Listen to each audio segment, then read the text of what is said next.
Hello YouTube and TCG fans, this is Davide here from Cardbound bringing you a Cardfight Vanguard deck profile. And I want to ask you guys to check out my channel and subscribe for more Vanguard and TCG videos. So, first off, I'd like to apologize on behalf of me and James for not uploading in the last 3 weeks. It's been really quiet with product releases, so we haven't really got much to cover, but I promise you guys a lot is on the way.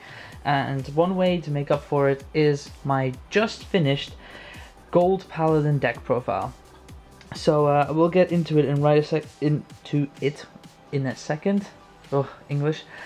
But I do want to tell you guys that this is a Gold Paladin Ezel Stride deck. So before, I will put that in the title as well, so people are not here and they're like, oh wait, we expected something else. So it's an Ezel deck, and there's 2 variations of them, and I will show you them accordingly. So without further ado, we'll get right into it.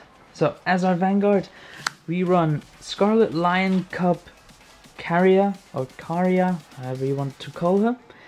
Obviously Forerunner, and her effect is put this unit into your soul. When an attack hits a Vanguard during the battle, that this unit boosted with a card named Vanguard, named Ezel in its card name, you pay the cost, and if you do, look at the 2 cards on top of your deck, search for up to 2 gold paladins among them, call them to your rear, tapped or rested, and put the rest on the bottom of your deck in any order, which means you can actually select 1 if you only want 1. But yeah, that is my starting Vanguard for our first variant of this deck.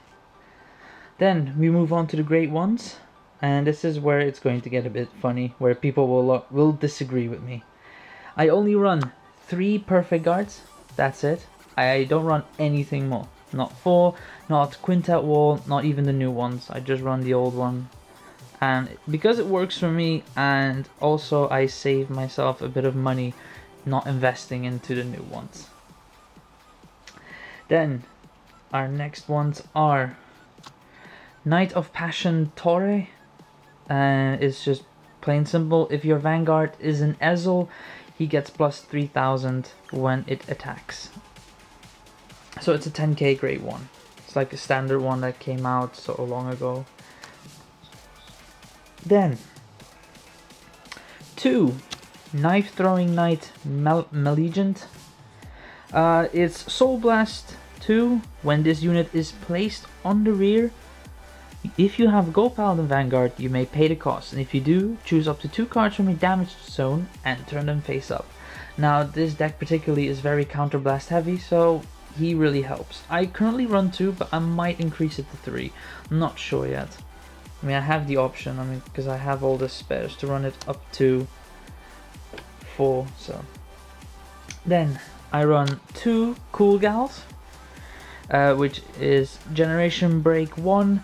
When this unit is placed on the rear from your deck, you draw a card. I just run 2 of them. This one is still kind of test running, but it seems to work well with this deck, so I think I might just gonna keep it to 2. And last one, also people will probably get out their pitchforks for it. Little Battler Tron. This is one of the older cards. When this unit boosts the Gold Paladin Vanguard, if the number of rear guards you have is more than your opponent's, the boosted unit gets plus 4000 until the end of that battle. So this is actually a 10k booster. I think it's useful. It saves me a lot. It just makes me pull a lot of big numbers. I think it's useful, so I run 3 of them. Then, continuing on to the grade 2s. One of the most obvious grade 2s that we're gonna have is obviously Knight of Passion Bagdemagus. If your Vanguard is an Ezel unit, he gets plus 3000 attack. So that makes him a 12k grade 2. Obviously, self-explanatory why you should have him. Then we run 3 Mage of Calamity Trips. Vanguard or Rearguard. When this unit attack hits a Vanguard, if you have a Gold Paladin Vanguard, choose a card from your damage zone and turn it face up. Again, self-explanatory why. It's a good card to have. Then 2 Burning Scale Knight Eliwood. And its effect is Counterblast 1. When your grade 3 unit with Ezel in its card name is placed on the Vanguard, you may pay the cost, and if you do, look at the top card of your deck, search for up to 1 gold paladin from among them, call it to an open rear, and put the rest on the bottom of your deck. Again, gives you nice call power, so it's really good to have if you are planning on swarming the field. And then the last, grade 2's Vanguard. It's a promo. So in case you guys are wondering where to get it from, it's a promo card. I actually see like the sun is halfway here. I hope that doesn't really mess with the video. Shouldn't do. Yeah. Anyway, Vanguard. It's Generation Break 1. When this unit is placed on the rear from your deck, look at the 3 cards from the top of your deck, search for up to 1 card from among them, call them to the rear, and shuffle your deck. Again, draw power. You get to get an extra unit from the top of your deck onto the field, and you can save your hand for more guarding matters. So that was grade 2's. Now on to the grade 3's. I run 2 Incandescent Lion Blonde Ezel. It's the one from BT6, we all know and love him. Or her, or it. Limit Break 4, Counterblast 2, look at the top card of your deck. Search up to 1 gold paladin from among them, call it to an open rear, put the rest on the bottom of your deck, and increase this unit by its original attack of the unit called with this effect until the end of turn. And its other effect is, during your turn, this unit gets plus 1000 for each of your gold paladin rear guards. Again, it's a good one to run. It's the first Ezel, and I still think he's really strong and useful. I guess on priority list from the 3 Ezels, I think this one comes in second after Grand Ezel. I think Platina is the most one to use. So that leaves us again with the other one, which is Platina Ezel, Blazing Lion Platina Ezel.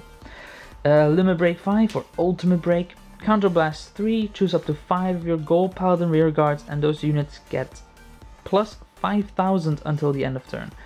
And if you have a Blonde Ezel in your soul, he gets plus 2000. I only run him when I don't have Grand Ezel in sight, I am not playing against the Link Joker, and I need to push for game. That's when I use Platina Ezel, and I'm really pushed because it's like Ultimate Break, which is like you need to have 5 damage on you. It's like I said, it's a very situational card. I'm not really like, I prefer to play the other Ezels, but this one is really good to have for certain situations. So it's safe to run 2 of them. But you mainly always will play the next one, which is Salvation Lion Grand Ezel Scissors, which I run 4 of. Obviously Limit Break 4, Counterblast 2, Soul Blast 2, unlock all of your locked cards. If the number of gold paladin rear guards you have is 5, until the end of turn this unit gets plus 10,000 attack and plus 1 crit. And at the end of the turn you soul charge 1 and you choose a card from your damage zone and turn it face up. So you do a lot and you get some of it back. And during your turn he gets plus 1000 for each gold paladin rear guard. So obviously out of these 3, Grand Ezel is by far in my eyes the best. Then you have Blonde Ezel, which is good if you don't have that much rear. Its effect boosts him. If you know that your opponent also is like short-handed, doesn't have many cards in his hand, Blonde Ezel is also a good pick to go. Platina Ezel, like I said, situational, but really good for pushing for game. So yeah, there we go. And then we go on to the triggers, which is going to be something really quick. 4 heals, obviously. Ooh, sorry for slamming the camera even. 4 draws. Some people stopped running draws and they run pure crit and heal. The reason I still have draws is for generation breaks, because if I get a draw trigger, I get plus 5000 and I get to draw a card, and I like to have a big hand for if I'm going to make a generation zone play, so it's good to have. And then obviously for crit triggers, there's not really much special about the crit triggers. I would run this one though, which is Flame of Victory. Has an effect, if you put it into the soul, you can choose up to 1 gold paladin and he gets plus 3000. So it's good to have if you like call it from the deck and you're like, oh damn it, now I have to play it. Okay, just put it on the field, boost with it, slam it into the soul and give another plus 3000. and make him useful. There we go. And then you have 4 random triggers. I run these. There you go. So yeah, that's it for the quick trigger setup. Pretty standard. And obviously for your generation cards, whatever you do, you run 4 of these. There we go. Which is the final Ezel, Absolution Lion King Mithril Ezel. And obviously it says once per turn, counterblast 1, choose a face down card named Absolution King Mithril Ezel in your G zone and turn it face up. If you have a heart card with Ezel in its card name, unlock all of your locked cards. Look at 5 cards from the top of your deck, search for up to 1 card from among them, call it to the rear, shuffle your deck, and increase that unit and this unit's attack by the original attack of the unit called with this effect until the end of turn. So that's a mouthful, and it's a really amazing effect. It's an amazing grade 4 to run, so that's why you run 4 of them. For the other ones, mine are still on the way, but to give you an idea, people probably already done the research by now, you run Spear Cross Dragon and Campbell. Those are the other 2 I'm going to run in this deck. So I think I'm going to get 2 Campbells and 2 Spear Cross Dragons, and I have like 8 G zones, and that for me is more than enough to make this deck work. So yeah, I'm sorry I don't have those last G zones, but they're on the way. I've ordered them, but I really wanted to get this deck profile out because this is like the core. This is what you need. The other ones are just personal preference in my eyes, but this is what you need to make an Ezel deck work. So that is the deck I currently run. There is a variant I run, and I'll show it to you now. It's basically all the same, but you replace the following. Your starting Vanguard is Crimson Lion Cup Curve, and then you replace cards with, in grade 1s, with Knight of Elegant Skills Gareth, and for your grade 2s, Knight of Superior Skills Bowmains. Now, for people who are not familiar with this combo, basically if this one is on the field along with this one and this is your Vanguard, you can combine them and Superior Call Blonde Ezel to the field. So that means like on the turn you put Bowmains on the Vanguard and you have those 2 out, you just put them in the soul, and on that same turn you put Bowmains on, you can put Ezel on top of it. So it kind of gives you an advantage when it comes to when it's your turn to ride the Vanguard. So it instantly puts you from 2 to 3. So yeah, I run currently both, and I'm still trying to figure out which is best for my playstyle. I've always played with this, and I'm very familiar with this, but I really want to give this a go because I think this has the potential to be stronger. But like I said, it's 2 variants, and instead of making 2 videos, I thought I'd slam it into 1 video and let you guys decide. So yeah, this is my Gold Paladin deck profile. If you like it, do press the like button down below. Comment in the comment section below what you think of this deck profile. If you guys have the same deck or if you have different cards. I'd really like to hear you guys' opinion because this is currently my main deck that I run, and I'm planning to run it in tournaments as well. So yeah, definitely let me know what you guys think. And again guys, sorry for not posting in such a long time, but we will make it up. We have loads of things coming your way, so make sure you keep an eye out on our channel. Tell everyone to subscribe. The more subscribers we have, the more we can do, and we can fill in these long gaps of like, oh, there's nothing there. The more people we have watching, the more subscribers we have, we can actually fill in those gaps and actually make it a lot more consistent than it already is.